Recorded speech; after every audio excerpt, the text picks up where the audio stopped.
Sí, bueno. Hola Jesús, buenos días de nuevo.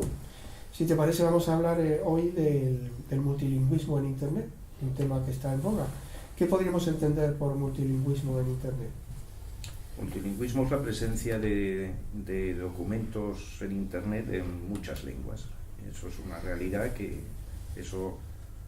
la lengua dominante es el inglés y en las demás lenguas hay muchísimos menos contenidos, lo cual no quiere decir que sean contenidos que nos sirvan. Es decir, muchas veces sirven y hay lenguas que, como tienen mucha menos presencia, sencillamente no son ni consultadas, ¿no? Entonces, la única manera, por ejemplo, la Universidad de las Naciones Unidas en el año 96 creó un programa para que, sobre todo en la educación, se hiciera accesible la información a toda la humanidad. Este programa, que se llamó UNL, del nombre del lenguaje que se inventó, Universal Networking Language, bueno, este programa iba orientado a garantizar que cualquier niño del mundo, o incluso más tarde, ya el bachillerato o incluso las carreras el día de mañana, pero empezando por los niños, tuvieran acceso a información en sus propias lenguas. ¿Por qué? Pues porque todo tiene que ser pasando por el inglés o nada en muchos casos, ¿no? Entonces la ventaja que tiene el inglés ahora mismo es enorme y las necesidades multilingües son también enormes. ¿Y en qué nivel de tecnologías estamos para posibilitar el desarrollo del multilingüismo? Para tratar de evitar los problemas del multilingüismo no hay más que dos o tres: el manual, que es tirar de traductores; el automático, que es tirar de sistemas de traducción automática que, si son abiertos, no sirven con una cierta calidad; y luego la aproximación de las Naciones Unidas, que fue por medio de una interlingua, es decir, que los documentos de cualquier lengua, provenientes de cualquier lengua, se pudieran representar de una manera independiente de la lengua. Eso se llaman interlinguas. Esas son las interlinguas. ¿Y en qué nivel de desarrollo está la interlingua creada por la Universidad de las Naciones Unidas? Bueno, la interlingua llamada UNL se definió formalmente en el año 2000. Se trabajó, más de 100 investigadores de 15 países que representaban el 98% de la población mundial en cuanto a lenguas, definieron las especificaciones técnicas de esa interlingua. ¿Tú participaste en ese trabajo? Yo participé en ese trabajo. ¿Y qué aportaciones hiciste? Hombre, yo de las mías en particular casi no me acuerdo. Quiero decir que lo que se trataba era de ver, lo que se hizo fue definir un conjunto de relaciones semánticas entre conceptos que pudieran representar cualquier pensamiento humano. Y sorprendentemente, pues lo que uno se puede imaginar, que son muchas, se terminaron siendo 41. Y lo más sorprendente para nosotros, después de años de trabajar en eso, es que de esas 41 se usan algo más de la mitad nada más. ¿Y cómo funciona eso en la práctica? Bueno, en la práctica funciona de que un texto que está escrito, vamos a suponer, en italiano, se transforma en un texto escrito en la interlingua. Y a partir de ese momento... ¿Automáticamente? ¿O no? Semiautomáticamente. O sea, hace falta la intervención humana. Hace falta la intervención humana si el texto es de tema abierto. Si el tema es cerrado, se puede llegar a automatizar. Sí, se puede llegar a automatizar. Una vez que está en la interlingua, se puede pasar a cualquier lengua. Es decir, con lo que se llaman los generadores, ¿no? Los generadores de lenguas, esos sí son automáticos y tienen un nivel de calidad bastante aceptable. ¿Y se están utilizando ya en algunos países? Se utilizan, mira, por ejemplo,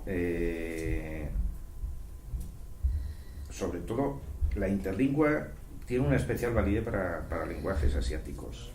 Y hay aplicaciones, en Japón concretamente, que funcionan así. ¿Por qué Europa no? Pues porque Europa, en los tiempos en que se puso de moda la traducción automática, ya por los años 80, y que se decía que se iban a resolver todos los problemas del mundo mundial con traducción automática, pues Europa fue por otra vía, que eran los traductores automáticos basados en pares de lenguas, es decir, inglés-español, español-inglés, inglés-francés, francés-inglés, etc. ¿Problema de eso? Bueno, aparte de que pueden llegar a tener, por otro lado, los de pares de lenguas bastante calidad. El problema es económico. ¿En qué sentido? Pues porque el número de componentes físicos, el número de programas o de componentes que hay que desarrollar para hacer pares de lenguas es del orden de n por n-1, siendo n el número de lenguas. Es decir, que para 10 lenguas tienes que hacer 90 sistemas. Y sin embargo, para los sistemas basados en interlingua son del orden de 2n. Es decir, 10 lenguas son 20. Entonces, en cuanto se sube mucho el número de lenguas que se quieran cubrir, económicamente es imposible. Porque, bueno, todo el mundo invertiría en el chino, por ejemplo, ¿no? Claro. Pero ¿quién va a invertir en el armenio, por ejemplo? O en una lengua que está solamente en un país pequeño. Pero la realidad es que los organismos internacionales gastan mucho dinero en Muchísimo. traductores. Eso, pero lo que pasa es que es muy difícil, ¿no? Muy difícil El Parlamento quitar Europeo. sí. Bueno, pero la Unión Europea usa un sistema de pares de lenguas, es decir, ahora mismo la Unión Europea pasa a todas las demás lenguas de la Unión los documentos que se generan cada día por medio de un traductor automático y funciona muy bien. ¿Por qué? Pues porque utiliza lo que se llama lenguaje controlado, es decir, los que escriben los documentos lo hacen de cierta manera, no se puede pedir traducción de cualquier cosa, lo hacen de cierta manera y eso en un traductor de pares de lenguas funciona muy bien. Y luego, yendo ya a Internet, los traductores que hay en Internet, que son... ¿Te refieres a los Google, gratuitos? los gratuitos, Bueno, que son un desastre. bueno, depende. Bueno, supongo que para dos lenguas como español e inglés a lo mejor Sí, te da lo una más idea, ¿no? frecuente. Pero desde luego hay un problema con esos traductores. Primero, todo lo gratuito, en fin, eso es para... Yo lo veo en un sentido más propagandístico que real, porque tú, por ejemplo, no controlas lo que sale. Es decir, si tú pones español y vas para inglés, bueno, te sale un inglés que más o menos te puedes enterar, pero si lo lanzas al hindi de la India, tú no tienes ni idea de lo que pone allí. Cualquiera utiliza eso, Claro. por ejemplo, en correspondencia comercial. Pues bueno, entre personas, pues a lo mejor coges alguna palabra, pero vete a saber lo que le estás diciendo, ¿no? Entonces, el nivel de calidad, ten en cuenta que el traductor de Google no ha sido evaluado. Tampoco lo dicen. O sea, está allí, está a disposición de la gente. El diccionario tampoco es demasiado bueno. Tiene errores flagrantes, pero bueno, al que le sirve, le sirve. No es un producto comercial. Eso hay que tenerlo en cuenta. Eso quiere decir que la dificultad para resolver el multilingüismo en Internet, sabiendo ya el dominio que tiene el inglés, podría ser... ¿Deberíamos generar contenidos en inglés siempre o deberíamos reivindicar contenidos en otros idiomas? Yo creo que no, yo creo que el propósito es comunicar, ¿no? Entonces, si tú quieres llegar al segmento de población que no entiende el inglés, ya te voy a poner un ejemplo. En la India todo el mundo piensa que es el inglés. Bueno, el inglés en la India lo maneja el 5% de la población, el 5%. Claro que son muchos. Bueno, falta el 95% que se maneja habitualmente, incluso en los negocios y todo esto, en otras lenguas.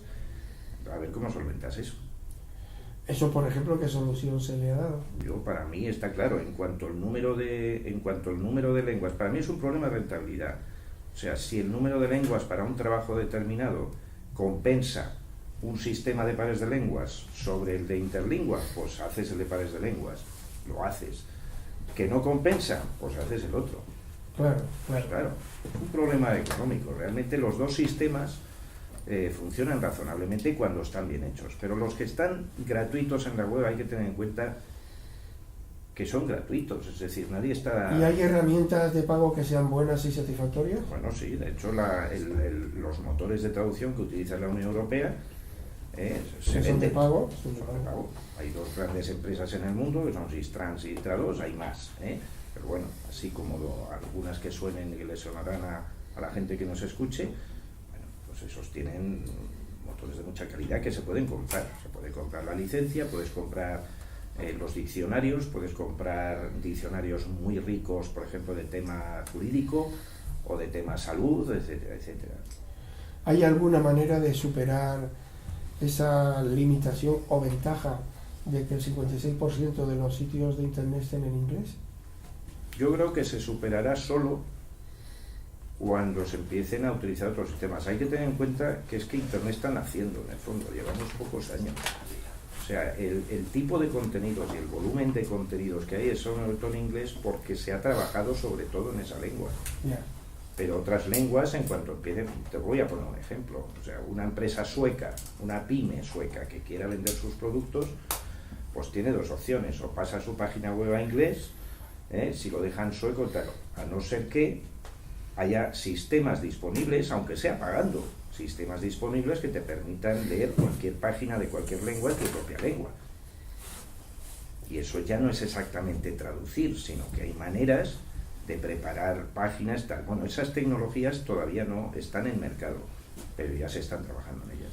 Y para terminar, estamos hablando de el origen de Internet es un anglófono por los DNS y se están cambiando esa tecnología o esa metodología de identificación de sitios. ¿Crees que se puede avanzar en esa dirección para salir de ese encasillamiento anglófono?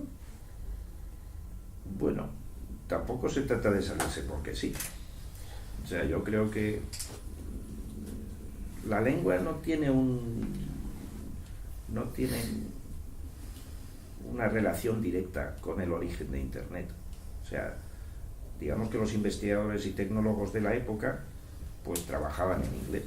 Y entonces se impuso, aparte de eso, que el inglés es verdad que tiene una cantidad de recursos léxicos y gramaticales gratuitos enorme, que son una fuente de conocimiento gigantesca para todo el mundo, incluso para transformarlos en los correspondientes de sus lenguas, ¿no? Correcto.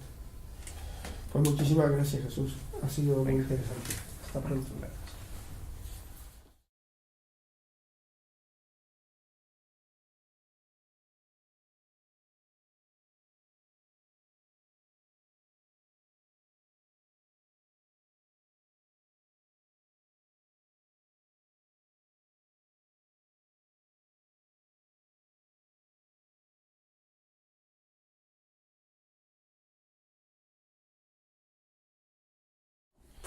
Hola, Jesús. Buenos días de nuevo. Si te parece, vamos a hablar hoy del multilingüismo en Internet. Lo cual no quiere decir que sean contenidos que nos sirvan. Es decir, muchas veces sirven y hay lenguas que, como tienen mucha menos presencia, sencillamente no son ni consultadas, ¿no? Entonces, la única manera, por ejemplo, la Universidad de las Naciones Unidas en el año 96 creó un programa para que, o incluso más tarde, ya el bachillerato o incluso las carreras el día de mañana, pero empezando por los niños, tuvieran acceso a información en sus propias lenguas. ¿Por qué? Pues porque todo tiene que ser pasando por el inglés o nada en muchos casos, ¿no? Entonces la ventaja que tiene el inglés ahora mismo es enorme y un tema que está en boga. ¿Qué podríamos entender por multilingüismo en Internet? Multilingüismo es la presencia de documentos en Internet en muchas lenguas. Eso es una realidad la lengua dominante es el inglés y en las demás lenguas hay muchísimos menos contenidos. De todo en la educación se hiciera accesible la información a toda la humanidad. Este programa, que se llamó UNL, del nombre del lenguaje que se inventó, Universal Networking Language, bueno, este programa iba orientado a garantizar que cualquier niño del mundo o